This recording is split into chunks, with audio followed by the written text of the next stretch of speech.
ಗುರು ಬಸವಲಿಂಗಾಯ ನಮಃ. ಇಂದು ಬೀದರ್ ಜಿಲ್ಲಾ ರಾಷ್ಟ್ರೀಯ ಬಸವ ಮತ್ತು ಬಸವಪರ ಸಂಘಟನೆಗಳ ವತಿಯಿಂದ ನಾವು ರಂಭಾಪುರಿ ಶ್ರೀಗಳ ಒಂದು ಹೇಳಿಕೆಯನ್ನು ಖಂಡಿಸಿ ಪ್ರತಿಭಟನೆಯನ್ನು ಹಮ್ಮಿಕೊಂಡಿದ್ದೇವೆ. ನಡೆದಿರುವ ಬಸವಮಂಟಪದ ಪೂಜ್ಯ ಸದ್ಗುರು ಸತ್ಯದೇವ ಮಾತಾಜಿಯವರು ಹಾಗೂ ಪೂಜ್ಯ ಜಗದ್ಗುರು ಜನ್ಮಬಸವಾನಂದ ಸ್ವಾಮೀಜಿಯವರು ಹಾಗೂ ನಡೆದಿರುವ ಎಲ್ಲ ಬಸವಪರ ಸಂಘಟನೆಯ ಶರಣರಿಗೂ ಅನಂತ ಶರಣಾರ್ಥಿಗಳು. ಕೆಲವು ದಿನಗಳ ಹಿಂದೆ ದಾವಣಗೆರೆಯಲ್ಲಿ ಅಖಿಲ ಭಾರತ ವೀರಶೈವ ಮಹಾಸಭಾ ಮತ್ತು ಪಂಚಪೀಠಾಧೀಶರು ಸೇರಿಕೊಂಡು ಒಂದು ಸಂಘ ಸಭೆಯನ್ನು ಮಾಡ್ತಾರೆ. ಅಲ್ಲಿ ರಂಭಾಪುರಿ ಶ್ರೀಗಳು ತಮ್ಮ ಒಂದು ಭಾಷಣದಲ್ಲಿ ಹೇಳಿರುವ ಹೇಳಿಕೆಗಳು ಬಹಳ ಒಂದು ದೊಡ್ಡ ಆಘಾತವನ್ನ ಇಂದು ಲಿಂಗಾಯತ ಸಮಾಜಕ್ಕೆ ಉಂಟು ಮಾಡ್ತವೆ. ಏನಂದ್ರೆ ಅವರೇನು ಹೇಳ್ತಾರೆ ಅಂದ್ರೆ 12ನೇ ಶತಮಾನದಲ್ಲಿ ಬಸವಣ್ಣನವರು ಬಸವನ ಶರಣರು ಏನು ಪ್ರಚಾರ ಮಾಡಿದ್ರು, ಅದು ಅವರು ಯಾವುದೇ ಒಂದು ಹೊಸ ಒಂದು ಮತ ಮತ್ತು ಧರ್ಮವನ್ನು ಕೊಟ್ಟಿಲ್ಲ, ಅವ್ರು ಏನೇ ಒಂದು ಹೊಸ ಸಂದೇಶವನ್ನು ಕೊಟ್ಟಿಲ್ಲ. ಅವ್ರು ಏನ್ ಮಾಡಿದ್ರು ಅಂದ್ರೆ ಮೊದಲೇ ಏನು ರೇಣುಕಾಚಾರ್ಯರು ವೀರಶೈವ ಧರ್ಮವನ್ನು ಕೊಟ್ಟಿದ್ರು, ಅದನ್ನೇ ಅವರು ಉಳಿಸಿ ಬೆಳೆಸುವಂತ ಕೆಲಸವನ್ನ ಮಾಡಿದ್ರು. ಅವ್ರು ಹೊಸದೇನು ಮಾಡಲಿಲ್ಲ, ಹೊಸ ಸಂದೇಶವನ್ನು ಸಮಾಜಕ್ಕೆ ಕೊಡಲಿಲ್ಲ ಅಂತ ಅಪಮಾನವಾದ ಮಾತುಗಳನ್ನ ರಂಭಾಪುರಿ ಶ್ರೀಗಳು ಆಡಿದ್ದಾರೆ. ಏಕೆಂದರೆ ಇಡೀ ಜಗತ್ತು ಹೇಳ್ತಾ ಇದೆ 12ನೇ ಶತಮಾನದಲ್ಲಿ ಬಸವಾದಿ ಶರಣರು ಇಡೀ ಜಗತ್ತಿಗೆ ಲಿಂಗಾಯತ ಧರ್ಮವನ್ನು ಸ್ಥಾಪನೆ ಮಾಡಿದ್ದಾರೆ. ಇದು 100% ಸತ್ಯವಾದ ಮಾತು. ಆದರೆ ರಂಭಾಪುರಿ ಶ್ರೀಗಳಿಗೆ ಅರ್ಥ ಆಗ್ತಾ ಇಲ್ವಾ? ಏನಿದೆ ಇವರ ಒಂದು ಕುತಂತ್ರ ಇದು? ಏಕೆಂದ್ರೆ ಅವರು ಹೇಳ್ತಾರೆ ವೀರಶೈವ ಧರ್ಮ ನೋಡಿ, ರಂಭಾಪುರಿ ಶ್ರೀಗಳೇ ನೀವು ಹುಟ್ಟಿದ್ದೀರ ಲಿಂಗಾಯತ ಧರ್ಮದಲ್ಲಿ, ಹೇಳ್ತಾ ಇದ್ದೀರಾ ಮತ್ತೊಂದು ಹೆಸರನ್ನ.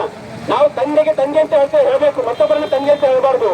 ನೀವು ಆಯ್ತು, ನೀವು ಹೇಳ್ಕೊಡ್ತೀರ ಹೇಳ್ಕೊರಿ, ನಿಮ್ಮ ಧರ್ಮ ವೀರಶೈವ ಧರ್ಮ ಅಂತ ಹೇಳ್ಕೊರಿ, ನಿಮ್ಮ ಧರ್ಮ ಸಂಸ್ಥಾಪಕ ರೇಣುಕಾಚಾರ್ಯ ಅಂತ ಹೇಳ್ಕೊರಿ, ನಮ್ಗೆ ಯಾವುದೇ ವಿರೋಧ ಇಲ್ಲ. ಅದಕ್ಕಾಗಿ ನೀವು ಧರ್ಮದ ಮಾನ್ಯತೆಗಾಗಿ ಪ್ರಧಾನಿಗೆ ಹೋಗಿ ಭೇಟಿಯಾಗಿ ನಮ್ಗೆ ಅದಕ್ಕೆ ಯಾವ ತೊಂದರೆ ಇಲ್ಲ, ನಾವು ಸ್ವಾಗತ ಮಾಡ್ತೀವಿ.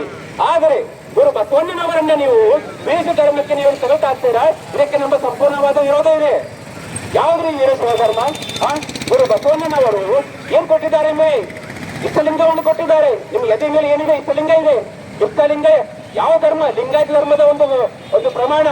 ಇಡೀ ಕರ್ನಾಟಕದಲ್ಲಿ, ಆಂಧ್ರದಲ್ಲಿ, ಮಹಾರಾಷ್ಟ್ರದಲ್ಲಿ ಲಕ್ಷಗಟ್ಟಲೆ ಲಿಂಗಾಯತ ಸಮಾಜ ಇದೆ.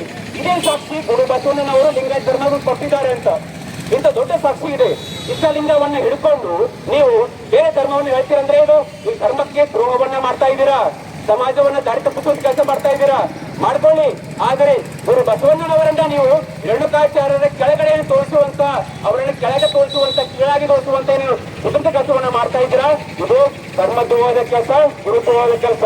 ಇದನ್ನ ನೀವು ಮಾಡಕ್ಕೆ ಬರಬೇಡ್ರಿ. ಇನ್ನೊಂದ್ ಕಡೆ ಹೇಳ್ತಾರೆ, ನಾವು ಅಲ್ಲೂ ಪ್ರಭುಗಳು ಹೇಳ್ತಾರೆ, ಮಹಾಮಹಿಮ ಸಂಗನ ಬಸವಣ್ಣ ಎನಗೆಯೂ ಗುರು ನಿನಗೆಯೂ ಗುರು ಜಗಕ್ಕೆಲ್ಲೋ ಗುರು ಅಂತ.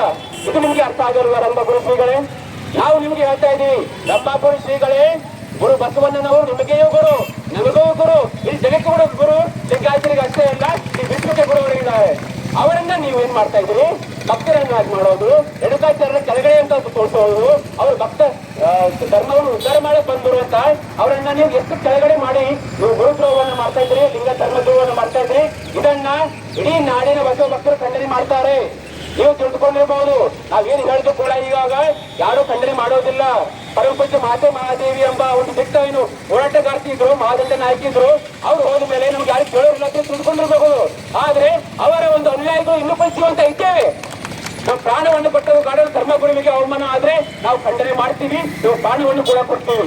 ಅದಕ್ಕಾಗಿ ಇನ್ನ ನೀವು ಏನ್ ಮಾಡ್ಕೋತೀರಿ ಮಾಡ್ಕೋರಿ, ನೀವು ಧರ್ಮ ತಗೊಳ್ಳಿ, ನೀವು ಅದಕ್ಕೆ ಧರ್ಮ ಸಂಸ್ಥಾಪಕ ರೇಣುಕಾಚಾರ್ಯ ಅಂತ ಹೇಳಿ. ಆದ್ರೆ ನಮ್ಮ ಧರ್ಮ ಲಿಂಗಾಯತ ಧರ್ಮ, ಅದು ಧರ್ಮ ಸಂಸ್ಥಾಪಕರು ವಿಶ್ವಗುರು ಬಸವಣ್ಣನವರು. ಅದರ ಬಗ್ಗೆ ನೀವು ಯಾವುದೇ ಹೇಳಿಕೆ ಕೊಡಬಾರದು. ಗುರು ಬಸವಣ್ಣನವರ ಬಗ್ಗೆ ಹೀಯಾಳಿಸಿ ಮಾತಾಡೋದ್ರಲ್ಲಿ ಬಿಡಬೇಕು. ಇಲ್ಲದಿದ್ರೆ ನೀವು ಕೂಡಲೇ ಇದನ್ನ ಕ್ಷಮೆ ಯಾಚಿಸಬೇಕು. ನಾವು ಕೇಳ್ತಾ ಇದ್ದೀವಿ ಬೀದರ್ ಜಿಲ್ಲಾ ಸಂಘಟನೆ ವತಿಯಿಂದ ರಂಭಾಪುರಿ ಶ್ರೀಗಳು ಬಹಿರಂಗವಾಗಿ ಕ್ಷಮೆಯನ್ನ ಕೇಳಬೇಕು. ಇದು ಕೇವಲ ಲಿಂಗಾಯತ ಧರ್ಮ ಸ್ಥಾಪನೆಗೆ ಮಾಡಿದ ಅವಮಾನವಲ್ಲ, ಕರ್ನಾಟಕದ ಸಾಂಸ್ಕೃತಿಕ ನಾಯಕ ಗುರು ಬಸವಣ್ಣವರಿಗೆ ಮಾಡಿದ ಕೂಡ ಅವಮಾನ. ಅದಕ್ಕಾಗಿ ನಾಡಿನ ಜನತೆ ಮುಂದೆ ರಂಭಾಪುರಿ ಶ್ರೀಗಳು ಕ್ಷಮೆಯನ್ನ ಕೇಳಬೇಕು. ಕೇಳದೆ ಹೋದ್ರೆ ಮುಂದೆ ನೀವು ಬಸವ ಕಲ್ಯಾಣದಲ್ಲಿ ಏನು ದಸರಾ ದರಬಾರ ಅಂತ ಮಾಡುವ ಉದ್ಧಾರ ಮಾಡಿದ್ದೀರಿ, ಅದಕ್ಕೆ ಬೀದರ್ ಜಿಲ್ಲೆ ಎಲ್ಲಾ ಬಸವ ಭಕ್ತರು ಅಂತ ವಿರೋಧವನ್ನು ನೀವು ಎದುರಿಸಬೇಕಾಗುತ್ತೆ. ಅನ್ನೋದನ್ನ ಬೀದರ್ ಬಸವ ಭಕ್ತರಿಂದ ನಾನು ಹೇಳ್ತಾ ಇದ್ದೀನಿ. ಆದ್ರಿಂದ ತಮಗೆ ತಪ್ಪಾಗಿದೆ, ಅದನ್ನು ಒಪ್ಕೊಂಡು ನಾವು ದಯವಿಟ್ಟು ಕೂಡಲೇ ಅದಕ್ಕೆ ಬಹಿರಂಗ ಸಭೆಯನ್ನು ಕೇಳಬೇಕಂತ ನಾನು ಈ ನಮ್ಮೆಲ್ಲರ ವತಿಯಿಂದ ಕೇಳ್ತಾ ಇದ್ದೀನಿ.